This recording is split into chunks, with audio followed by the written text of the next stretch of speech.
Sa tulong ng Omnitrix sa kanyang pulso, si Ben Tennyson ay kayang magbago ng anyo sa kahit anong uri ng iba't ibang alien, gamit ang kanilang kakaibang kapangyarihan at kakayahan para pigilan ng masasamang loob. Sa mahigit 5 magkakaibang palabas at 70 na iba't ibang alien, napakaraming pagpipilian si Ben na pwedeng pagpilian. Araw ba natin ngayon? Kaya tutulungan natin siya sa pagpili at iraranggo natin ang bawat alien mula sa pinakamahina hanggang sa pinakamalakas. Mula sa hindi ganong makapangyarihan hanggang sa pinakamakapangyarihan.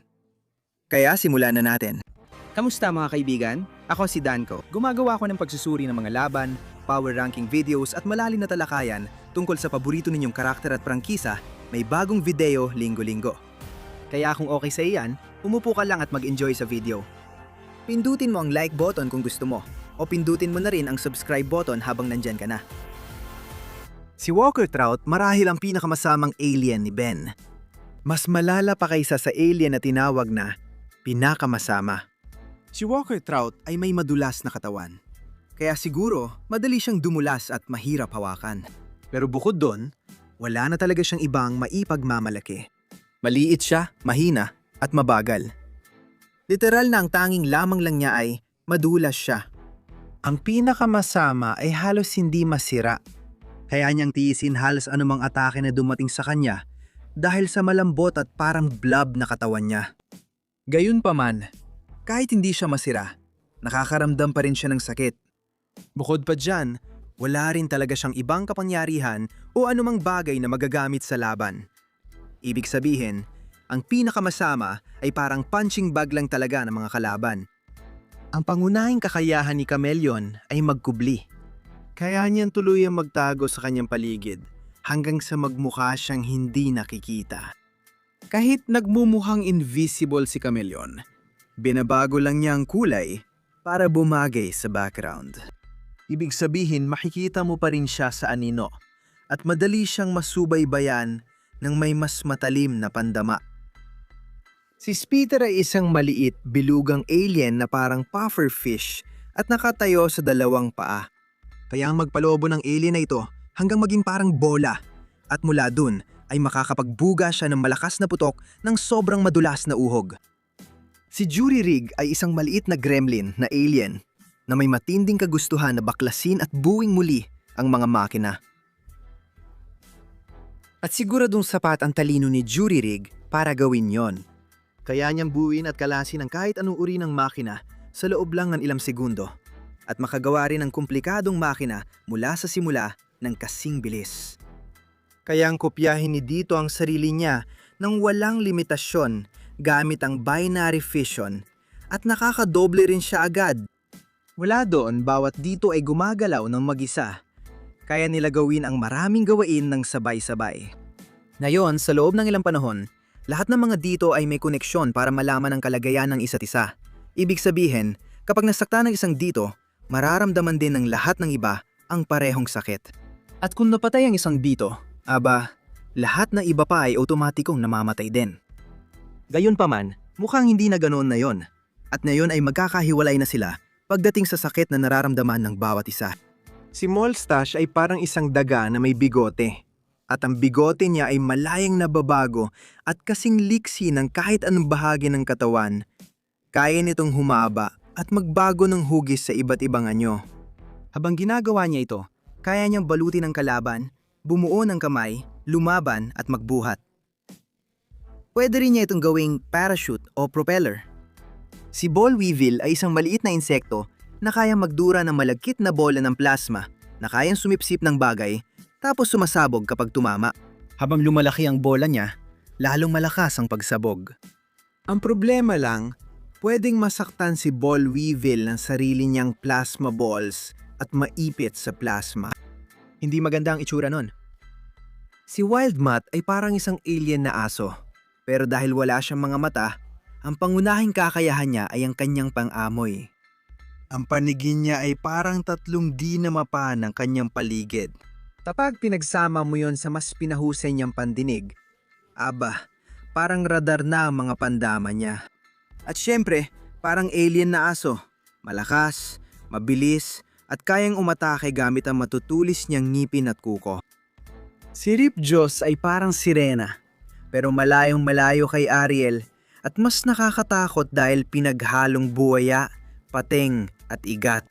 Ang malalaking panga at matutulis ng ngipin ni Ripjaws ang pinakamapanganib niyang sandata. Kaya niyang pira-pirasuhin pati bakal ng submarino. Hayari niyang huminga sa ilalim ng tubig, lumangoy ng sobrang bilis. Pero ang pinakamalaking kahinaan niya ay hindi siya pwedeng manatili sa lupa ng matagal dahil mabilis siyang matuyuan. Si Bullfrog ay parang isang palaka na binigyan ng katawan at matipunong panga ng isang superhero. Tulad ng isang normal na palaka, si Bullfrog ay malakas tumalon at napakaliksi at mayroon din siyang mahaba at malagkit na dila na pwedeng niyang gamitin bilang grappling line o pamalo sa mga kalaban. Si Bullfrog ay isang kahangahangang bihasang mandirigma rin. Kaya niyang lumaban kahit marami ang kalaban. Si Nanomech ay hindi kalakihan, mga 1 sentimetro lang ang taas, at pinaghalong DNA ng tao at isang nanochip. Kayang maglabas ni Nanomech ng bioelectrical na enerhiya laban sa kalaban. Kaya niyang lumipad, mabilis mag-adapt sa kalaban, at kaya ring lumiit hanggang maging microscopic. Si Crash Hopper ay kombinasyon ng tipaklong at dapalang bukid at palaging mahilig sa magandang laban. Patalon siya agad sa laban nang hindi man lang nag-iisip. Pinakagusto niya talaga ang tumalon. Kaya ni Crash Hopper tumalon ng malayo at gumawa ng shockwave gamit ang lakas ng kanyang talon. Malaki ring tulong ang lakas ng kanyang mga binti sa laban. Hayaan niyang sumipa ng may matinding lakas. Si Kicking Hawk ay parang ginawa mong superhero ang isang ibon. Meron siyang lakas, tibay, liksi at reflexes na lampas tao. Nakikita rin siya bilang pinakamahusay na mandirigma ni Ben sa malapitan ng labanan. Sasabihin ko sanang mandirigma sa mano-manong labanan, pero mas bagay kay Kicking Hawk ang tawaging mandirigmang sipa sa ulo dahil paa niya kadalasan ang gamit sa laban. Si Spider Monkey ay talagang kung anong ibig sabihin ng pangalan niya. Unggoy na may kapangyarihan ng gagamba. Sa madaling salita, si Spider-Man ay asul na unggoy na may 4 na braso, kaya maglabas ng malalakas na sapot, bihasang mandirigma, at napakabilis at maliksi. Bilang may malay na halaman, kayang palakihin at baguhin ni Wildvine ang katawan niya. Kaya niyang pahabain at gawing mga baging at galamay ang kanyang mga braso at binti para labanan ang mga kalaban. Kaya niyang patubuin ang matutulis na tinik sa baging at katawan niya. Hayaan niyang muling buuin ang anumang bahagi ng kanyang katawan kapag nasira ito. At kaya rin niyang patubuin ang mga itim na kapsula sa kanyang likod na maaari niyang gamitin bilang pampasabog o smoke bomb. Katulad ni Accelerate, si Fast Track ay may pinahusay na bilis, liksi at reflexes. Sobrang bilis niya. At kahit na mas mabagal pa rin siya kumpara kay Accelerate, bumabawi naman si Fast Track dahil siya ang mas malakas sa kanilang dalawa. Si Stingfly ay isang maliit na insekto na may kakayahang maglabas ng malagkit na likido mula sa paligid ng kanyang mga mata at bibig, na pangunahing ginagamit para hindi makagalaw ang mga kalaban. Nakakalipad siya gamit ang kanyang mga pakpak at kayang punitin ng bakal gamit ang malakas niyang buntot at pangtusok. Si Astrodactyl ay parang pinaghalo na isang pterodactyl at isang glider, at kaya niyang lumipad gamit ang tulong ng kanyang jetpack. Ang jetpack na ito ay pinapagana ng isang uri ng panloob na lakas ng bituin na magagamit din ni Astrodactyl para lumika ng mga sandatang enerhiya. Pero sobrang umaasa rin siya sa kanyang jetpack, kaya kung mapipigilan mo ang jetpack niya, para natalo mo na rin siya. Si Grey Matter ang pinakamatalinong alien ni Ben. Kaya niyang gumawa ng komplikadong mga makina gamit lang ang mga ekstrang pyesa, maintindihan ang gamit ng kahit anong aparato sa isang tingin lang, at magsagawa ng maseselang pagkukumpuni sa mga komplikadong makina. Malaki rin ang tulong niya sa paglutas ng problema at sa pagtulong kay Ben na mag-isip ng mas estratehiko kapag hindi sapat ang lakas. Si Blocks ay parang buhay na Lego, at dahil dito, meron siyang kamangha-manghang kakayahan sa pagbabago ng anyo. Kaya niyang mag-transform kahit kailan niya gusto at bumuo ng halos kahit ano gamit ang sarili niyang katawan. Kaya niyang lumika ng dagdag na block mula sa katawan niya kahit kailan, magpalaki, magbago ng anyo, at kapag nabasag ang katawan ni Blocks, mabilis niyang naibabalik ang mga piraso. Si Terraspin ay may kakaibang kakayahan na kontrolin ang hangin. Kaya niyang lumika ng malalakas na bugso ng hangin at mga ipu-ipo at magpalabas ng malalakas na hangin mula sa kanyang shell. At ganun din kapag baliktad. Kaya rin niyang lumika ng malalakas na puwersang, sumisipsip o gamitin ng kapangyarihan sa hangin para lumipad. Si Blitzwolfer ay parang isang werewolf. Ibig sabihin napakalakas niya, mabilis, matibay, at kayaan niyang umatake gamit ang kanyang matutulis na ngipin at kuko. Tuwing bumubukas si Blitzwolfer ng bibig, kaya niyang maglabas ng malakas na ultrasonic alulong na pwedeng makasakit ng kalaban, harangin ang atake, o itulak ang sarili sa ere. Si Bashok ay isang buhay na baterya na kayang gumawa at kontrolin ng kuryente. Sumipsip ng kuryente mula sa teknolohiya at dumaan sa kahit anong pinagmumula ng kuryente anumang oras. Kaya niyang kontrolin lahat ng gamit na may kuryente. Kaya niyang magdulot ng aberya o sira sa mga teknolohiya. Kaya pa nga magparami ni Bashak ng sarili niya. Bagamat karamihan sa mga reptilya ay malamig ang dugo, ibang klase ang lamig ni Arctiguana. At tulad ni Big Chill, kaya rin ni Arctiguana humina ng yelo mula sa kanyang bibig na pwede niyang gamitin para i-freeze halos kahit anong madaanan niya. Si Snarrow ay isang alien na mami At dahil gawa halos sa benda ang kanyang katawan, kaya niyang baguhin at kontrolin ang anyo ng kanyang katawan kahit kailan niya gusto.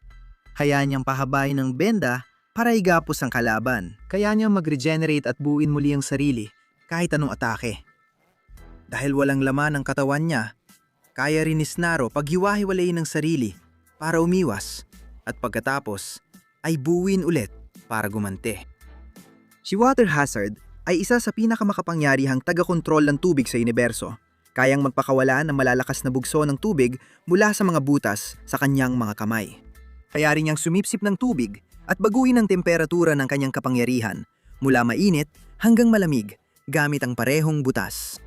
Nakakagulat ang kanyang lakas. Ngunit dahil sa kanyang nakabaluting exoskeleton, halos hindi tinatablan si Water Hazard ng karamihan sa mga atake. Si Vampire ay eksakto kung ano ang iniisip mo. Isang alien na vampira, ibig sabihin ay meron siyang pambihirang lakas, sobrang tibay, kaya niyang mag-anyong paniki, at kaya niyang lumipad-lipad.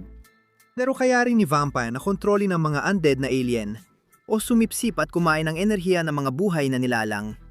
O kaya ay hipnotikong kontrolin ng iba pang nilalang sa pamamagitan lang ng pagtitig sa kanila.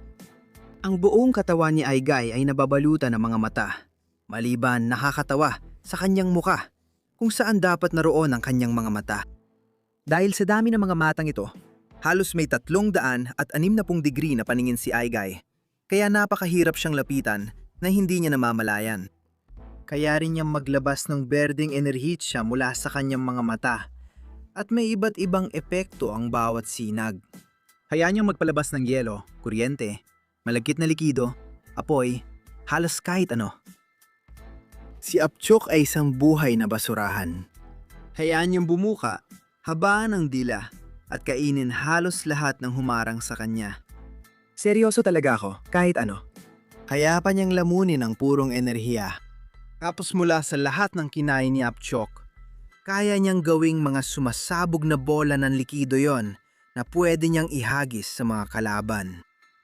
Si Brainstorm ang pangalawang pinakamatalinong alien ni Ben, kasunod lang ni Grey Matter na may IQ na 10 sa ika-30 kapangyarihan o isang non-milyon. Dahil sa kanyang napakataas na talino, kaya niyang lutasin ng mga napakahirap na kalkulasyon sa loob lang ng ilang segundo at kaya pa niyang makita sa isip ang mga equation at galaw ng mga bagay na parang nandun talaga sa harap niya. Kayang gumawa at kontrolin ni Brainstorm ng kuryente gamit ang matinding pag-iisip at ginagamit niya ito laban sa mga kalaban. Si Edel ay parang Apchak din, pero mas malakas lang ng kuunti. Hayaan niyang kainin halos kahit ano at mula doon, nagagawa niyang gawing enerhiya ang lahat ng iyon na kaya niyang palabasin mula sa kanyang sungay. Gaya na inaasahan mo mula sa isang dambuhalang alien na tigre, si Wrath ay sobrang lakas at napaka-powerful at lalo pa siyang lumalakas habang lalo siyang nagagalit. Kapag pinagsama mo ang dalawa, ang hindi kapanipaniwalang lakas ni Wrath at ang kanyang matinding agresyon, halos imposible na siyang mapabagsak sa isang laban. Narito ang unang ultimate form sa listahan, Ultimate Wild Mutt. Ang bersyong ito ng Wild Mutt ay halos kapareho ng kanyang nag-devolve na anyo sa maraming paraan.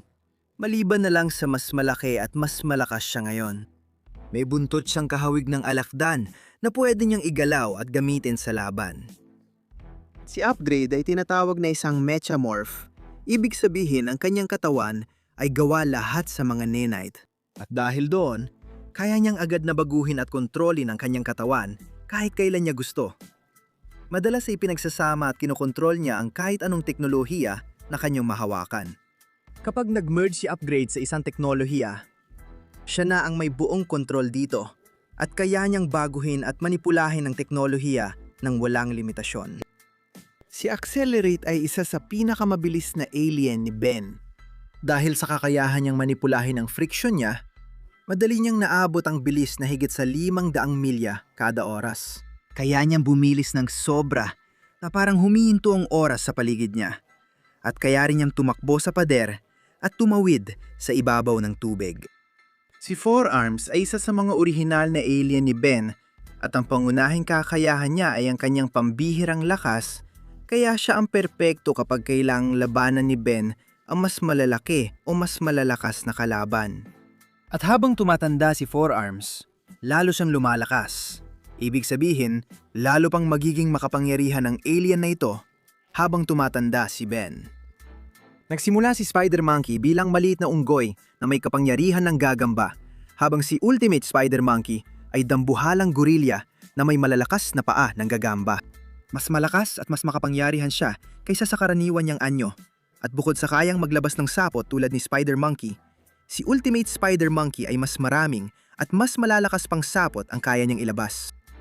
Kayang sumigaw ni Echo sa mga frequency na umaabot sa ultrasonic. Ibig sabihin, napakalakas ng sigaw niya na kaya nitong mag-overload ng mga makina o magbasag ng bakal. Kaya rin niyang gumawa ng walang limitasyong bilang ng mga kopya ng sarili na may parehong kapangyarihan at sabay-sabay na kumikilos. Kayang gamitin ni Echo ang lahat ng kopya niya para gumawa ng echo chamber kung saan sabay-sabay silang umaatake mula sa lahat ng direksyon at sumisigaw hanggang mawalan ng malay at matalo ang kalaban. Si Amphibian ay parang isang alien na dikya na kayang gumawa at magkontrol ng kuryente para labanan ng mga kalaban. Kaya niyang patulalayin o kahit patayin ang kanyang mga kalaban. Sumipsip ng electrical na enerhiya at ilabas ito gamit ang kanyang mga galamay. At bukod pa doon, kayang maging purong enerhiya ni Amphibian o maging hindi nasasalat. Tulad ni Will Divine, kayang telepatikong makipag-ugnayan at kontrolin ni Swampfire ang paglago ng mga halaman. Kaya rin niyang ganap na kontrolin ang sarili niyang katawan at palakihin o pahabain ito ayon sa kanyang kagustuhan, na nagbibigay daan din sa kanya na magpagaling o magpatubo muli ng anumang napinsalang bahagi ng kanyang katawan. Totoo sa kanyang pangalan, kayang gumawa ni Swampfire ng maraming madaling magliyab na gas na sinisindihan niya sa kanyang mga kamay at parang flamethrower. Ang katawan ni Diamond Head ay gawa sa napakatibay na kristal na kaya niyang ganap na kontrolin at manipulahin. Kaya niyang gawing kahit anong uri ng sandata ang kanyang mga braso, magpaputok ng mga kristal mula sa palad ng kanyang kamay, gumawa ng mga kalasag at halos makagawa ng kahit anong gusto niya. At dagdag pa rito, dahil ang katawan niya ay halos gawa sa mga diamante, si Diamond Head ay napakalakas at halos hindi masira. Katulad ng isang armadillo, si Cannonbot ay kayang gumulong at maging parang bola. At mula roon, umiikot siya na parang higanting gulong at sumasalpok sa mga tao at lubusang niraragasa ang mga kalaban. Halos hindi rin masira ang shell ni Cannonbolt. Kaya niya makaligtas sa halos anumang atake kapag nakagulong na siyang parang bola. Si Goop ay isang organismong may isang silula na tumitimbang ng 200 libra. Ibig sabihin, isa lang siyang malaking tumpok ng malagkit na kayang humaba, yumuko, at magbago ng hugis ayon sa gusto niya. Magagamit niya ang slime na ito sa laban, pwedeng iputok sa mga kalaban, o kaya naman ay gawing acidic ang sarili niya at tunawin halos kahit anong madaanan niya. Si Jetri ang pinakamabilis lumipad sa mga anyo ni Ben. Kaya niyo lumipad ng ilang ulit na mas mabilis pa sa bilis ng tunog, at ang liksi niya sa ere ay walang kapantay ng kahit ano sa mundo. May kakayahan din siya magpakawala ng birding neuroshock blast mula sa kanyang mga mata at mga buntot na gumagana sa dalawang paraan. Una, kaya nitong pasabugin at saktan ka. Pero kaya rin itong patigilin ang nervous system ng nilalang sa isang tama lang. Si Lodestar ay parang si Magneto lang talaga. Kaya niyang kontrolin ang magnetismo at magnetic field.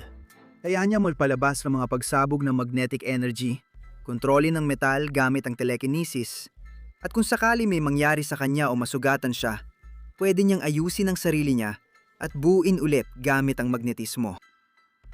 Si Frankenstrike ay eksaktong tulad ng inaasahan mo sa isang alien na Frankenstein. Kaya siya ay napakalaki, napakalakas, at napakatibay. Dahil sa dalawang malalaking conductor coil sa kanyang likod, kaya niyang lumika ng kuryente sa buong katawan niya at magpalabas ng malalakas na kidlat. Si Big Chill ay may kapangyarihan ng cryokinesis. Ibig sabihin kaya niyang kontrolin ang yelo na natural na nililika ng kanyang katawan at gamitin ito para pabagsakin ang mga kalaban, i-free sila o gumawa ng mga bagay na magagamit sa laban.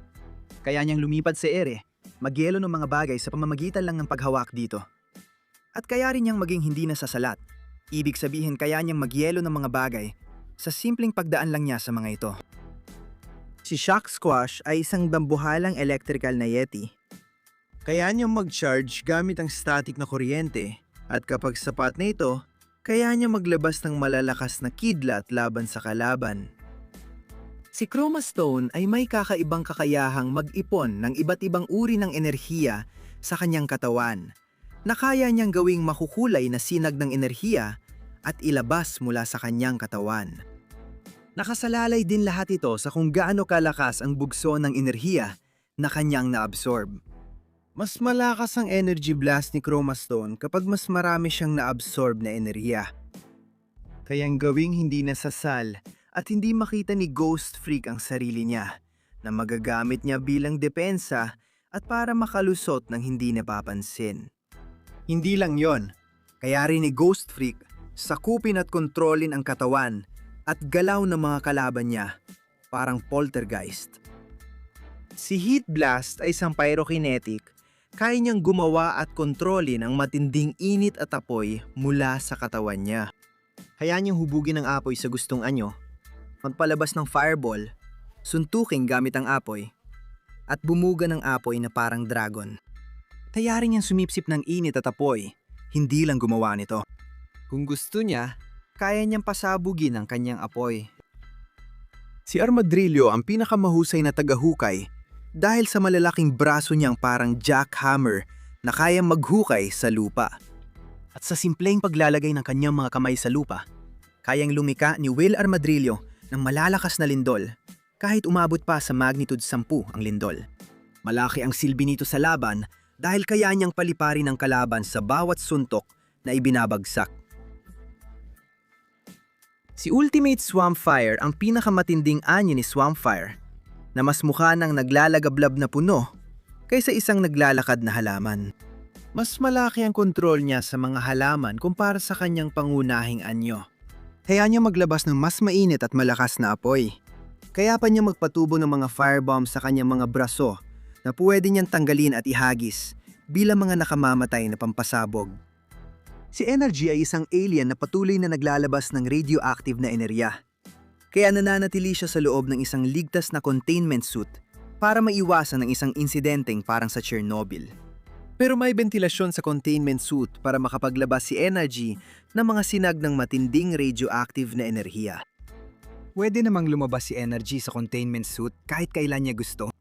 Kapag wala siya sa suit, mas makapangyarihan si Energy at kaya niyang maglabas ng mas malakas at mapanirang pagsabog ng enerhiya. Si Humongosaur ay isa sa pinakamalakas at pinakamakapangyarihan na alien ni Ben. Kaya niyang buhatin ang halos kahit anong bagay at talunin ang halos kahit sinong kalaban. Sobrang lakas niya na kaya niyang ihagis ang mga bagay sa kalawakan. May kakaibang kakayahan din si Humongosaur na palakihin o paliitin ang kanyang katawan gamit ang dimensional displacement. Kaya niyang lumaki hanggang 60 talampakan anumang oras niya gustuin at nagiging mas malakas siya kapag ginagawa niya ito. At mas nagmumukha siyang dinosaur habang lumalaki. Tagaya lang ni Ultimate Cannonbolt ang kanyang base form, pero mas makapal at gawa sa metal ang shell ni Ultimate Cannonbolt. Kaya mas malakas at mas matibay siya. Nagkakaroon din siya ng mga tinik tuwing gumugulong siya sa kanyang ball form na lalong nagpapalakas at nagpapahirap pigilan kay Cannonbolt. Medyo kakaiba si Topik sa listahang ito dahil ang tanging paraan lang niya para talunin ang mga kalaban ay ang sobrang nakakatakot niyang muka. Grabe, sobrang nakakatakot ang mukha niya. Kaya ang pukawi ni Topik ang mga sinaunang takot na nakatago sa ilalim ng kamalayan ng bawat nilalang. At sobrang nakakatakot ang mukha niya na halos wala ng kahit sino sa kilalang universo ang makakatingin dito nang hindi natatakot ng todo, namumutla at walang magawa. At posibleng mabaliw pa. Si Ultimate Big Chill ay halos katulad ng kanyang mas simpleng anyo, ngunit imbes na simpleng yelo lang ang hinihinga, naglalabas siya ng apoy na yelo.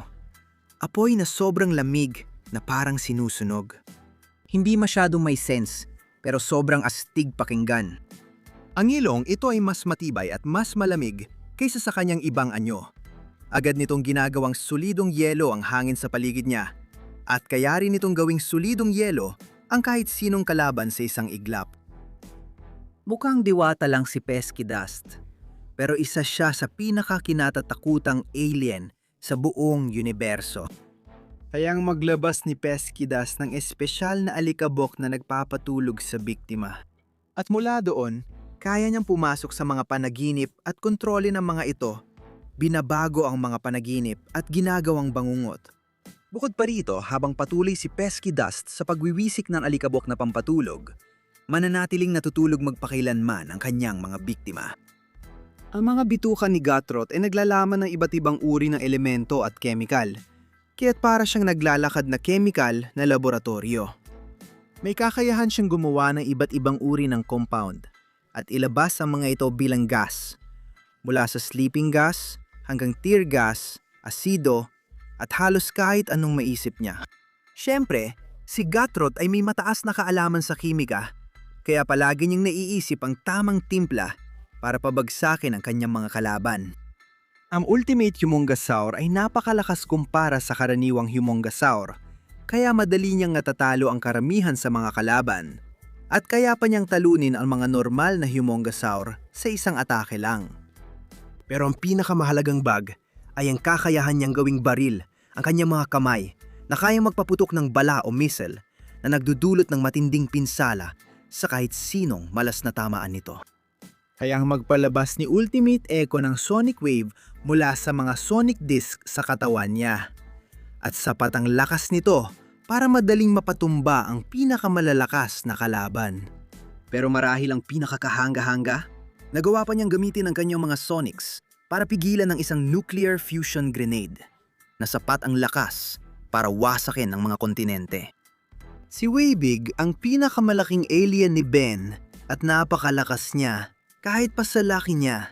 Ibig kong sabihin, posible na sapat ang lakas at kapangyarihan ni Waybig para sirain ang isang maliit na planeta. Napakatibay niya, halos di niya ramdam ang mga atake.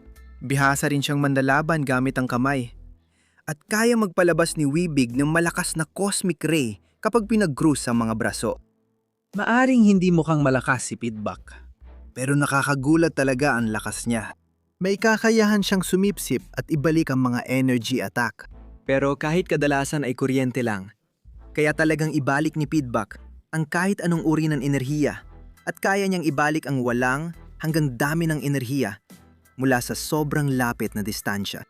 Sobrang lakas niya na kaya niyang patumbahin sa isang atake lang si Ultimate Humongosaur at kaya niyang hawakan ng enerhiya na katumbas ng Big Bang at pagkatapos ay ibalik ito bilang isang energy blast.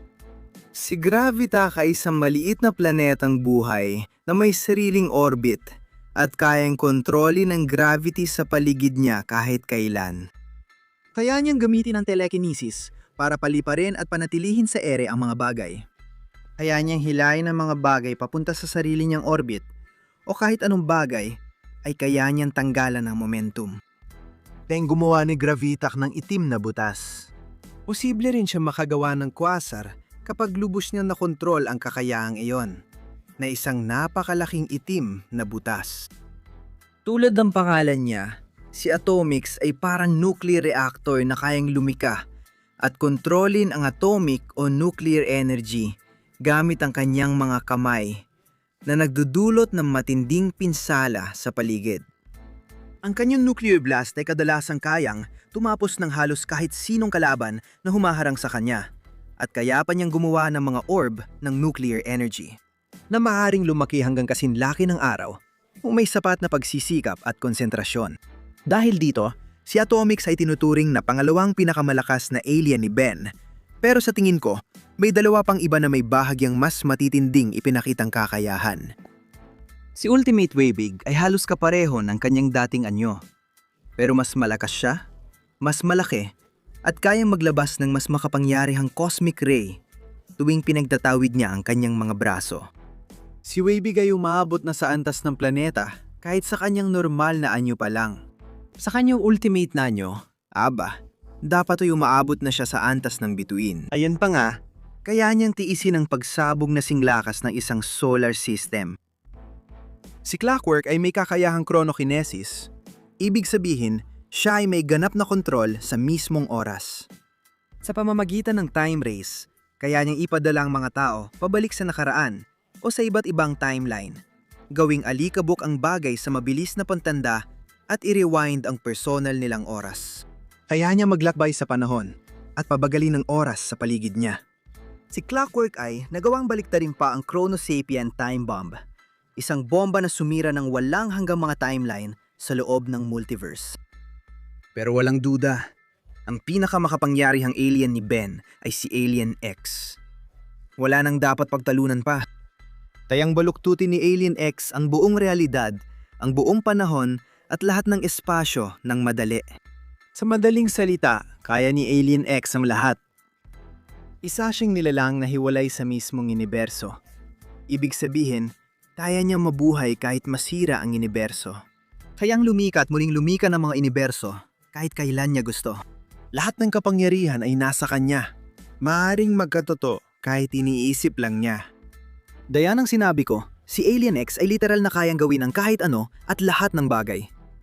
Siya ang pinakamakapangyarihang alien ni Ben at isa talaga sa pinakamakapangyarihang nilalang sa lahat ng katang-isip. Pero ano sa tingin niyo? Magkomento kayo sa ibaba. Alam kong marami kayong opinyon at nararamdaman tungkol dito. Baka tinapos mo ang video hanggang dulo. Ang galing mo. Maraming salamat sa panonood at sa pagsuporta sa amin. At kung gusto mo mag-subscribe, sige, mag-subscribe ka na. Makakapanood ka pa ng ganitong videos linggo-linggo. Kita-kits tayo ulit. Kita-kits tayo sa susunod.